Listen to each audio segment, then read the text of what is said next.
waiting for this one. And here we go. Hey, everybody. How's everybody doing? Hopefully you guys are having a great Thursday. Hopefully you guys are ready to get your 4th of July weekend started. But as always, I like to start out the video by thanking all those essentials out there still kind of working. They are working and, going through this tough time right now. I want to thank them for all they do.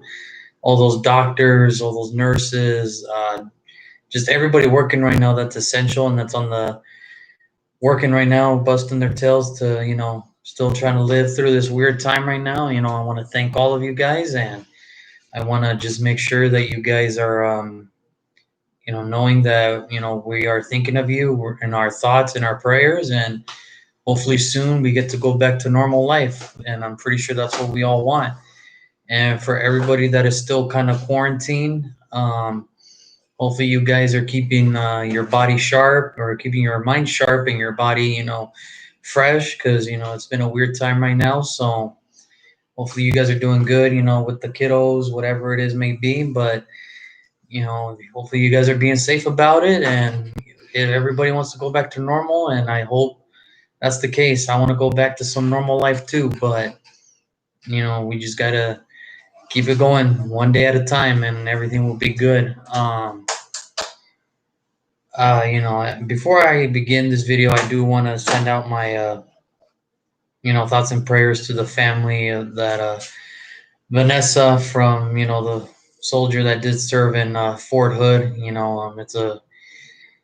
It's a tragic case right now where it should have never happened. It should never happen, stuff like this. But unfortunately, there are just some very sick individuals in the world, and hopefully, that family gets some answer soon, and praying for them right now as well. So let's get started today with what it is today. It's just all NFL, nothing else. So let's get started. We're going to start with the first topic of the day. Jamal Adams wants to leave, or wants to get traded out of his deal with the New York Jets. And this is sort of the problem with,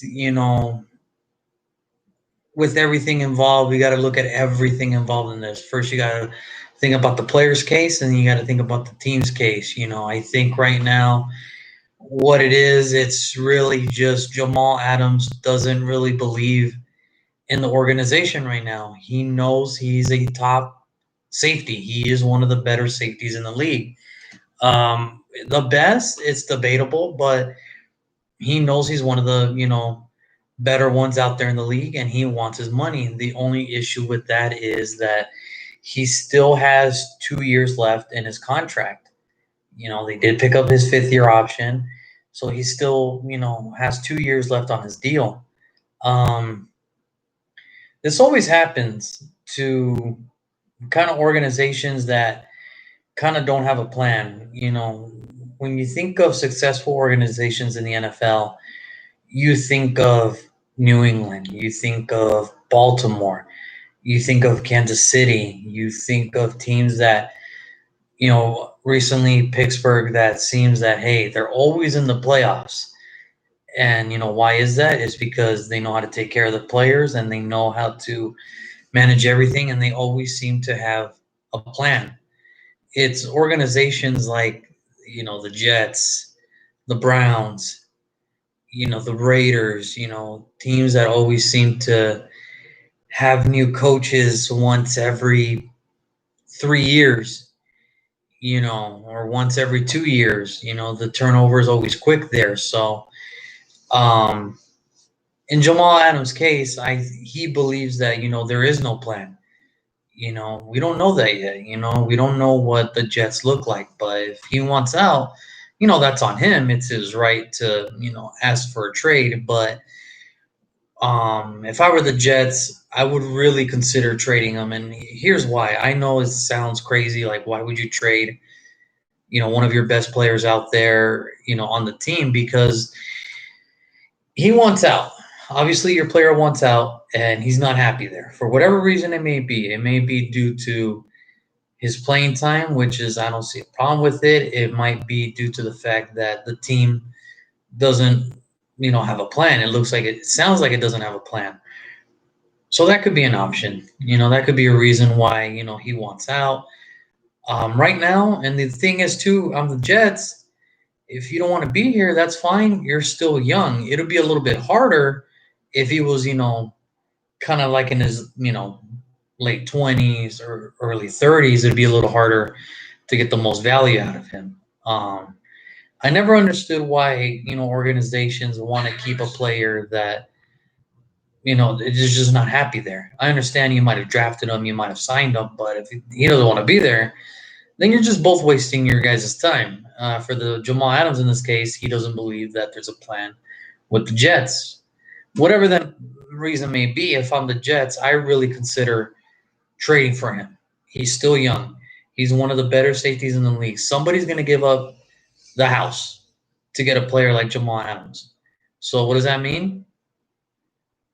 More draft picks, you save cap, and it might give you more chances to re-sign some of your guys instead of paying one dude that might cost up to 2 to 3 players. So I mean, to take this in, for an example, Khalil Mack was one of those, untradeable players. If you would have seen him from, the time he entered the league up until his last year in Oakland, he was an all pro of, pro bowler, straight back to back Pro Bowls, one defensive, made all pro in 2 different positions at one point. So it was just kind of like a dead set that he would never get traded from the Raiders because that's one of those players that's untradeable. Well, lo and behold, John Gruden did the ultimate move, trading Khalil Mack. Now, in the beginning, it kind of sucks because, you just traded one of your best players. So, of course, there's going to be some consequences in the beginning. But now you get a buttload of draft picks. You get cap. You get to sign, depth. And that's the thing. It's, you trade him to a team that will pay him that money, that will give you the picks. And it all has to come hand in hand, obviously. But if I'm the Jets and he's on like disgruntled there, why keep him? He's going to give it his all because he wants to get paid at the end. Somebody's going to pay him. So he's just not going to be happy where he's at right now, whatever the case may be. Now, it might be, whatever the reason may be, it just might be he doesn't want to be in New York. That's fine too. That could be another reason. Maybe he just doesn't like the plan, the coaching staff, that the motion that's being put in place. That could be a reason. Or just due to the fact that maybe he wants to play for another team. It happens. It happens all the time. So if I'm the Jets, I know there's a lot of people saying out there, no, you got to keep him. It'd be a really wrong decision to kind of trade your best defensive player on the team. And I understand all that. But the flip side of it is, hey, you can save cap, get a buttload of draft picks, keep building your team up, and maybe, you can build something from there. I mean, it's all a crapshoot anyway, but you might as well get something out of it before it's just too late and you get nothing in return. So that's just my opinion on the whole Jamal Adams situation. I think right now, if I was the general manager, I'm on the phones with everybody from whoever needs a safety, just all 31 teams. I would just be on the phone like, hey, what's the best price you can give me for a up and coming, safety that's on the rise to become an elite and possibly the best one in the league right now? What's the best price you can give me? And he's on the cheap end right now. You could give him a contract when his contract's up. So I would really consider it. I mean, you might as well get the best value for him now rather than wait for later. But that's just me. And, we'll see how it goes. And hopefully it all works out for Jamal Adams. And hopefully he does get to the team that, he does want to play for. And that's all we can ask. Or that's all he can ask at this point. So let me know what you guys think about the whole Jamal Adams case. I would really love to hear that, situation, what you guys think would be the best option there. So moving on to the big news that kind of took the storm this week. Cam Newton is now a New England Patriot. I have to call my friend Roy and see kind of what the next lottery numbers are, because he kind of had a feeling that this might happen. We kind of joked about it, but he had this really strong feeling that this would happen, and here we are. Cam Newton is now a New England Patriot. They got him for not even the vet minimum. It's kind of very a weird deal how they set it up. So Cam signed for a guaranteed of 550,000. I know, boo-hoo, but in the NFL standards, that's very cheap. However, should he make the team, should he start weeks 1 through week 16, he will make up to 7.5 million. So it's all incentives in his contract. That's what it kind of is. It's 550 is his. It's just the longer he plays, and the more he, the more he plays, the more money he gets, and he has the option to get tagged, or New England has the option to tag him for 2021 in his contract. So, as I mentioned earlier, he's not getting that much guaranteed. It's all incentives if he does play from start to finish. And I just want you to understand, like, this is a former NFL MVP. This is a former number one overall pick in the draft. This was, offensive rookie of the year. This was, again, NFL, a former NFL MVP. Just crazy to think that he signed for that. But just to give you an example of, what New England got, this is kind of other quarterbacks that are getting paid more than him. Matt Barkley, backup to the Buffalo Bills. Jarrett Stidham, he's the guy he's going to be competing with against to get the starting job from New England. Matt Schaub, who is surprisingly still in the league. I didn't even know he was until I found that out today, that he's still in the league and he's the backup to Matt Ryan. Ryan Finley, who won 0 games as a rookie, being quarterback of the Cincinnati Bengals. Will Grier, the backup to Carolina. So he was his backup last year. Brett Hundley, a former 5th-round pick, who is now the backup to Kyler Murray in Arizona. Mason Rudolph, who is now the backup to Big Ben.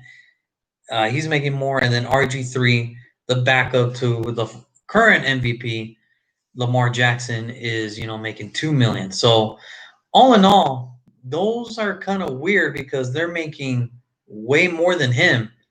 And he's a former NFL MVP. Now, he did put out something out there in along the lines of, this is not about money for me. This is about respect. So if he really felt comfortable signing that contract, then kudos to him.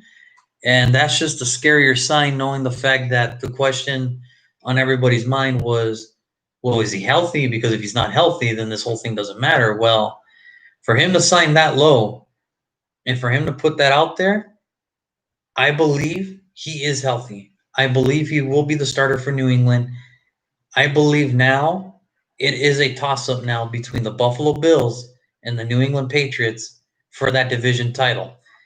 And I can't wait. I can't wait to see what Cam's got left. I mean, should he play well this year, New England might tag him again, or he might hit the market and might get his money's worth at the end again. So, I mean, people just got to remember he's a former NFL MVP. So you got to give him that shot. You got to give him that chance to show what he's got left. And for him to go to New England, I think it's crazy because I didn't know that. I didn't think it was going to be possible, but here we are. I mean, I don't know what it really says. Is, hey, all those rumors about Jarrett Stidham, that New England loved him and this and that. Well, why would they bring him in then if pretty much the competition was set? So, but again, it's all about competition in this league, and I think he's going to do amazing things in New England. I think he will start, week 1. I think if he were to play 1 through 16, New England probably will win the division. They will go to the playoffs. I don't think they'll go to the Super Bowl, only due to the fact that, again, the biggest issue for New England was offense. And yeah, he is a dual threat quarterback, but he still has to make the throws, which he can. It's just, who's he going to throw to? The youngest target is N'Keal Harry, and he already kind of has like an injury. bug on him. Julian Edelman's your next guy. A bunch of pieces moved around. So it really all depends on, how that offense looks for New England. I mean, maybe he's the answer to the offensive woes. I mean, we'll see. We'll see. I can't wait to see what happens. And hopefully, there is a season that does get played that we all get to see it. We all want to see that. I at least want to see that to see how New England or how Cam looks in a New England uniform. It's just kind of weird now that I wonder how these fans kind of feel about it. The ones that left New England to Tampa Bay. I wonder if they're trying to come back to New England because of the whole Cam thing. But we'll see. It's going to be exciting, and hopefully, there is a season to be played, and we would love to see Cam Newton overall, play again, and we'll see. It's a wait and see type of deal. So, moving on to the next one, Chris Jones, the defensive tackle for the Kansas City Chiefs. He is threatening to sit out this whole year if no deal can be made by July 15th. Pretty much what this means is he's still going to get tagged. Whether he signs that contract or not, he's still tagged. However, it all depends. This is on him now. This is kind of the one time where player kind of has the leverage to sign the tag or not. He is due to make, 16.5 million, which is crazy for him to just kind of leave it there, but he's asking for a little bit more. And the way I see it, I think it's a good thing. And this is what I keep telling everybody, that if there's one thing the NFL should really look at, it's not about, everything considered, yes, you should look into everything.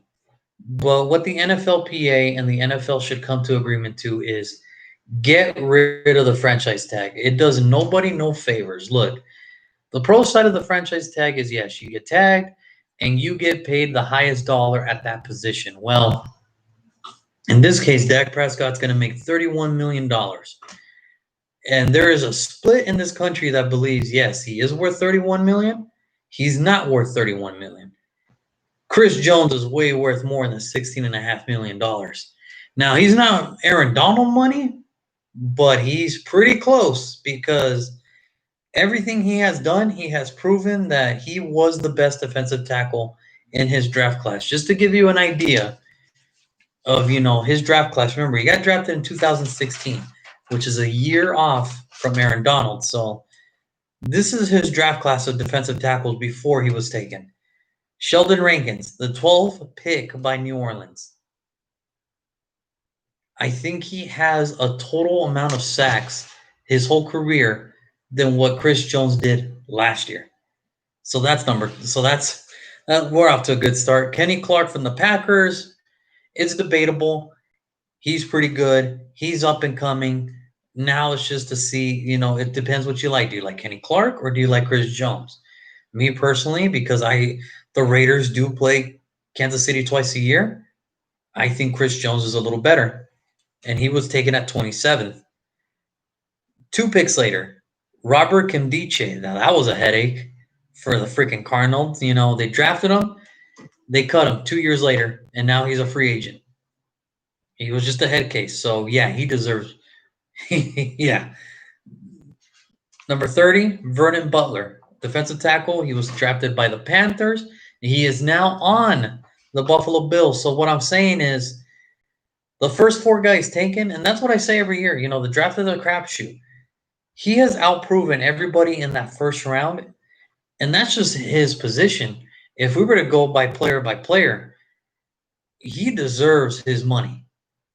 The Chiefs should not allow him to sit out that year. Just give the man his due. If not, I will fully agree that, yes, he should sit out a year. And not because I'm a Raider fan and not because of this.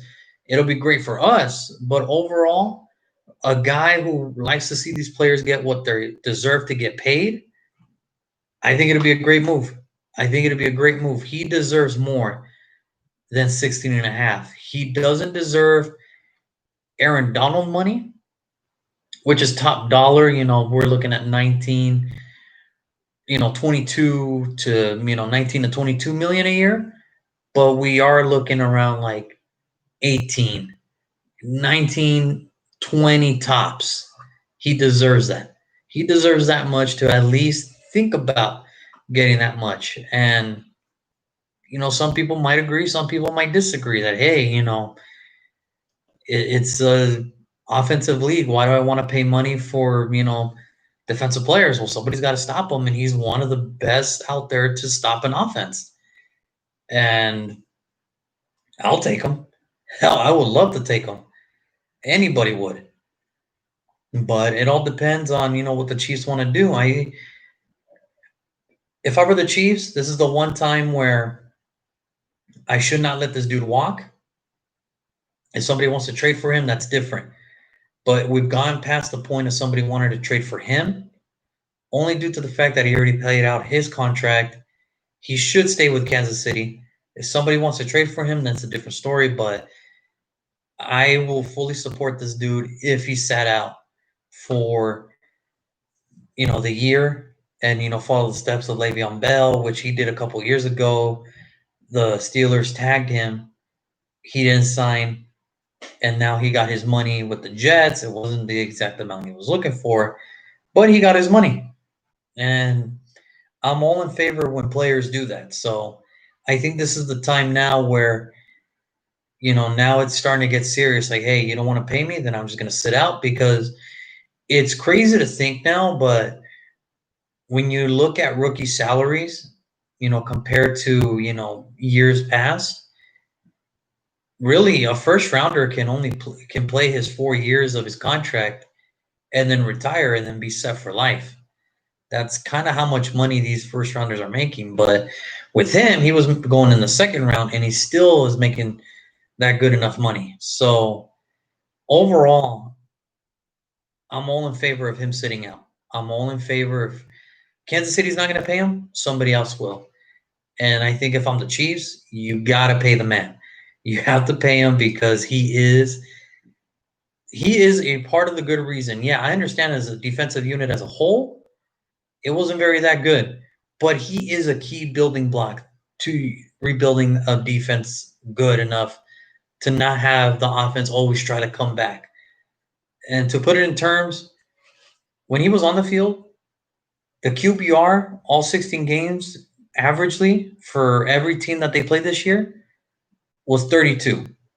So out of 100, it was 32. When he was off the field, they were close to 60. I mean, that's 30% right there. And I know, 30, when people say, well, 32 to 60, how bad is that? Put it this way. If a quarterback gets 60% of his completions, that's above average NFL quarterbacks. So when he's on the field for the Chiefs, he is a disruptor. When he's not, then the Chiefs really don't have much answers to stop an offense. So, especially in the passing game and in the running game. So, overall, I say Chiefs pay the man. He deserves it. So, let me know what you guys think on that one. And then moving on to the next topic, we have the Washington Redskins who are in the news. So, with everything going on in the world today, it's pretty obvious that um, names are kind of offensive. As always, they've always been, and just certain things are getting a little touchy nowadays. And one of them is the Washington Redskins. They have been told by sponsors and FedEx itself, kind of threatening them to kind of change the name. Now, I am to the point in my life now where I think that, yeah, I think it is time to kind of change the name. And I think, again, it's going to be hard because that's kind of been their name since the NFL started and since they started. But I think it's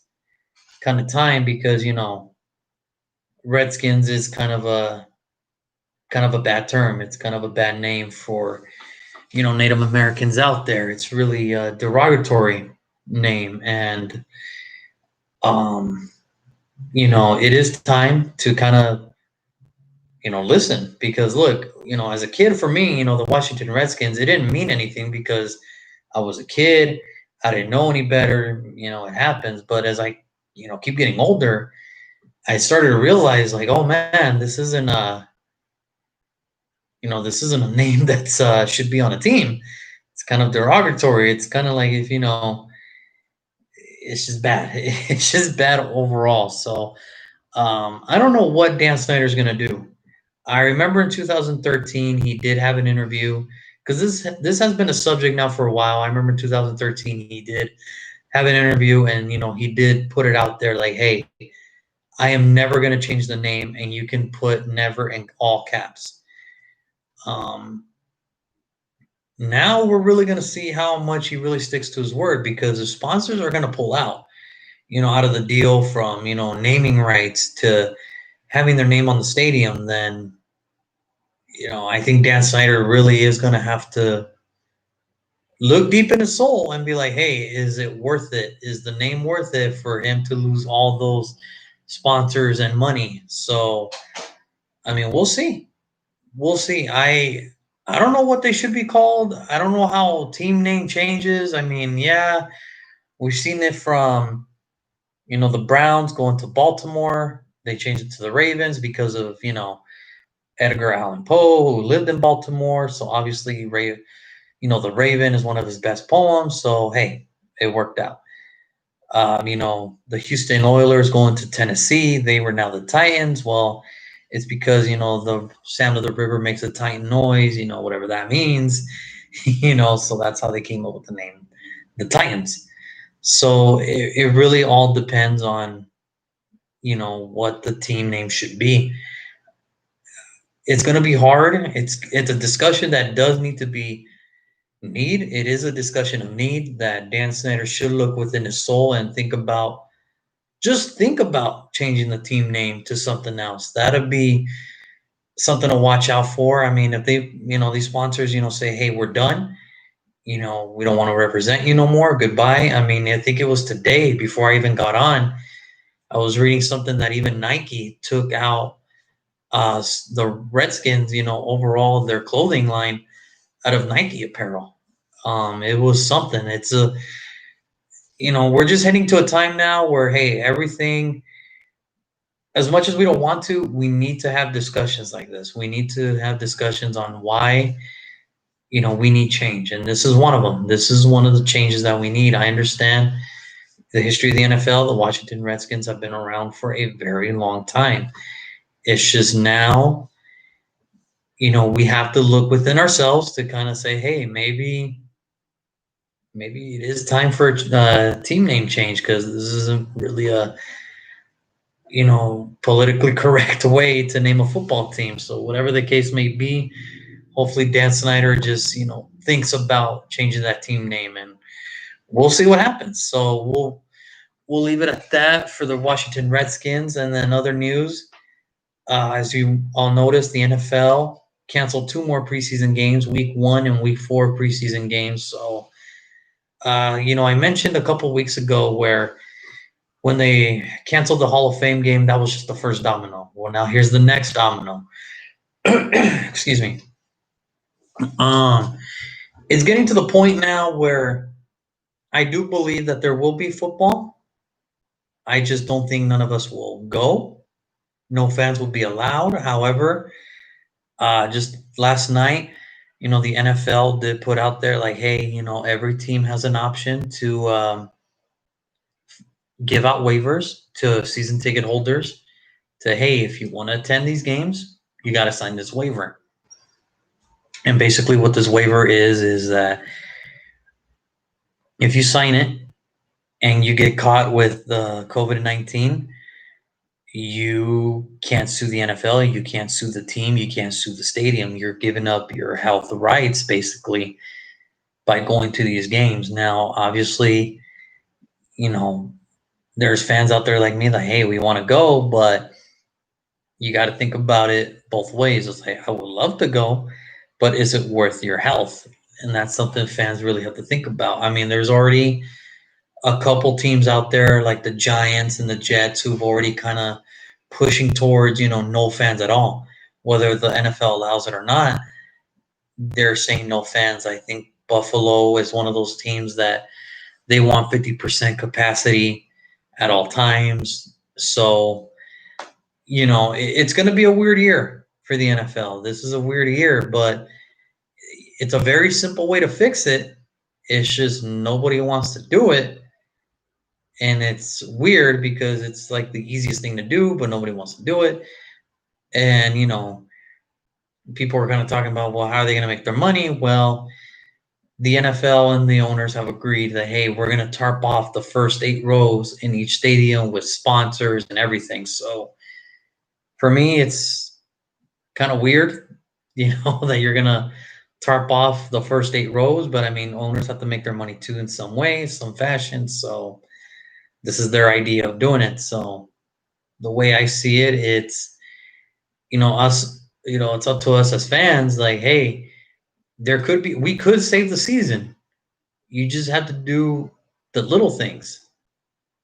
It's just, unfortunately for some people, it, in their words, they feel like doing this thing kind of constricts their freedom, which is weird, but it's another discussion for another time. So overall, 2 preseason games again canceled, weeks 1 and week 4 preseason. I'm gonna be to the point where, as I mentioned earlier, they've always wanted to do this. The starters are happy because it's like, hey, 4 preseason games is kind of worthless, but to the undrafted free agents, that's a blow. That's kind of where the diehard fans like me, we want to watch preseason because of the undrafted free agents. The ones that didn't get drafted, the ones that just came out of nowhere. And there's been a lot of players lately that went from undrafted to Pro Bowler to All Pro. For the diehards, this is kind of like, hey, I want to see what maybe our practice squad might look like, and hey, maybe this guy can play in the NFL. I'm glad he's on our side.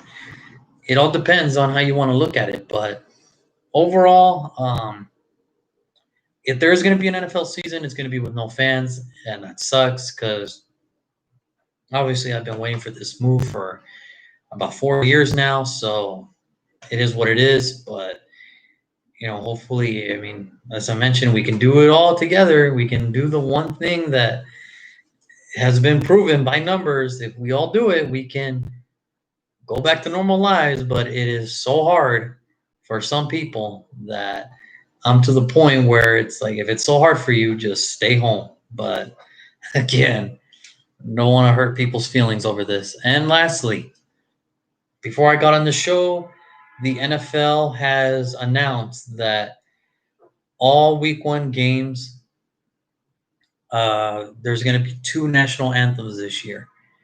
Obviously the U.S. national anthem, and there's going to be a national anthem, which is it's kind of a weird thing to put it, but how I kind of read it and how it says, it's the Black national anthem, which is the title "Lift Every Voice and Sing." So what it is, this song, it's kind of an old song. So what it was first created during the celebration of Abraham Lincoln's birthday, because obviously, as you all know, he's the one that kind of freed the slaves with the Emancipation Proclamation. And it took a while, but it was made during that time. And pretty much it's a song about prayer, faithfulness, and freedom. It is featured in 39 different, Christian hymnals, and it's still sung in churches across North America today. So it's really not something new. It's been something that's been played throughout the history of time since America's been founded. Look, there's 2 ways we can go about this. Number one, let it happen. It is just for 1 week and 1 game. Let it be. Just let it happen. I appreciate the NFL trying to do this whole, social justice, which is good. But again, as I mentioned, they're 4 years too late to the party, 5 years too late to the party. Colin Kaepernick already tried to tell you this when he took a knee during the national anthem. He tried to tell you that there was, police brutality and social injustice 5 years ago. You didn't want to listen. Now you're just making it to the point where it's no pun intended, it's a circus. Now it's kind of like a guilty pin where it's like, hey, you have to play this song. And you know what? That's fine. It's for 1 week, and I'm okay with that. I'm okay with that. I think, now I'm glad the NFL's listening to this, but they're too late to the party. I just, whether they're doing it for a publicity stunt or whatever the case may be, it's for 1 week. It's not going to hurt anybody. And, the players are going to have the option to either stay be, stay behind the locker room or be out on the field together. So there's nothing, the only bad thing I can see is, if they do allow fans in, I don't want it to be mayhem. That's my only fear. And it's just going to be, it's just one of those things where I think the NFL should have clearly think this through a little bit more. I'm glad they're doing it. Unfortunately, it is only for 1 week. It would have been nice to just, maybe have it, maybe half a year, maybe the full year, just to kind of, it'll be good. But I'm old enough to remember that I remember the national anthem wasn't really played that much in a football game when I was a kid. It was only played during the Super Bowl. Now it just seems like, for every event in the NFL, the Hall of Fame game, national anthem, kickoff, the Thursday night kickoff with the Super Bowl champions, national anthem. The Sunday night game, the first week of Sunday night football, national anthem. The double Monday night header, national anthem, and then so on and so forth. Now it's just getting to the point where if there's a special occasion, national anthem. And, that's kind of a weird thing because I remember that's how it used to be like, hey, national anthem would play, but the players wouldn't be out there. The players will come out after the national anthem. Now it's sort of they have the choice to whether be on the field or be in the locker room. If it were up to me, be in the locker room. Go back to the way it was. I'm not old to remember the players being in the locker room during the national anthem, and that was fine like that. But after the whole September 11th thing, patriotism came out, and now it seems the national anthem should be played every single time, which has always been the case. But now the players are forced to be out there. Me personally, I would prefer if they stayed in the locker room and we as fans, we do the national anthem, then the players can come out. But, going back to the song, the only thing I remember from history class, which I got taught a bit, is exactly what I said. It's a song about prayer, faithfulness, and freedom. Now, the name is kind of messed up because, the Black National Anthem, it's kind of like a messed up name, but that's what it is. I don't know why. It is what it is. It's still being played across churches. So, I mean, it's really nothing new. It's just what's new to us is now they're going to play it during the NFL season for week 1. So now we're looking about, 20 minutes of, hype videos, 2 national anthems, coin toss, then we get to the game. So even though the game might be, kicking off at 1, now we're looking at a kickoff at 1:15, 1:20, so on and so forth. And that's just, I'm getting to the point where, yeah, do the national anthems, do all that, but, get straight to the game, whatever it may be, whatever the case. We don't need a coin toss in the middle of the field anymore. Just do it, 20 minutes before kickoff. Have the team captains meet somewhere in the stadium and be like, all right, heads or tails, all right, you get the ball first, you're kicking this way, whatever the case may be, and just do that. Or do it during warm-ups. Do it during warm-ups. I mean, that way, national anthem, kickoff, boom, done. But, it's just all a bunch of traditional stuff, I guess. But whatever the case may be, it's only for 1 week, and we'll see how it goes. Hopefully there is a season to be played, and can't wait to see how this goes. Other than that, that'll do it for today's show. As I mentioned on my previous videos, I will be running an NFL fantasy league, and it is going to be a charity league So what it is, it's going to be $20 buy-in, and if you donate $10, a minimum $10, we will put you in a pool for the other people that donated. And if you finish higher than everybody in that pool, you get a free dinner on me to Buffalo Wild Wings during Wild Card Weekend. And it doesn't matter the game. You pick the game, we'll meet you there, and we go to Buffalo Wild Wings. We watch the game, we have dinner, and it's on me. So I will have more about that on my Facebook page and on this page. And just let's see how it goes and everything. And the charity we're going for is the Boys and Girls Club of America. I think it's a great cause. It's for the kids, something to give them a little hope. And I know it's not enough, but every little bit goes a long way. So we'll see how that goes. I will have more on that on my Facebook page. Other than that, I am done. I am going to see if any questions. No comments today on YouTube, just a bunch of, little remarks. So no comments there. Any comments on the thing? No. Okay, everybody. Well, that'll do it for us today. I want everybody to be safe out there. Enjoy your 4th of July. Have fun. Don't do anything crazy. Please watch your fingers if you're going to light up fireworks. Please, it always seems like somebody always happens to it every year. Just please be careful out there. Have fun while you're doing it. Enjoy your 3-day, enjoy your weekend, whatever it is may be, but do it safely. On that note, we'll talk to you guys soon. Take care.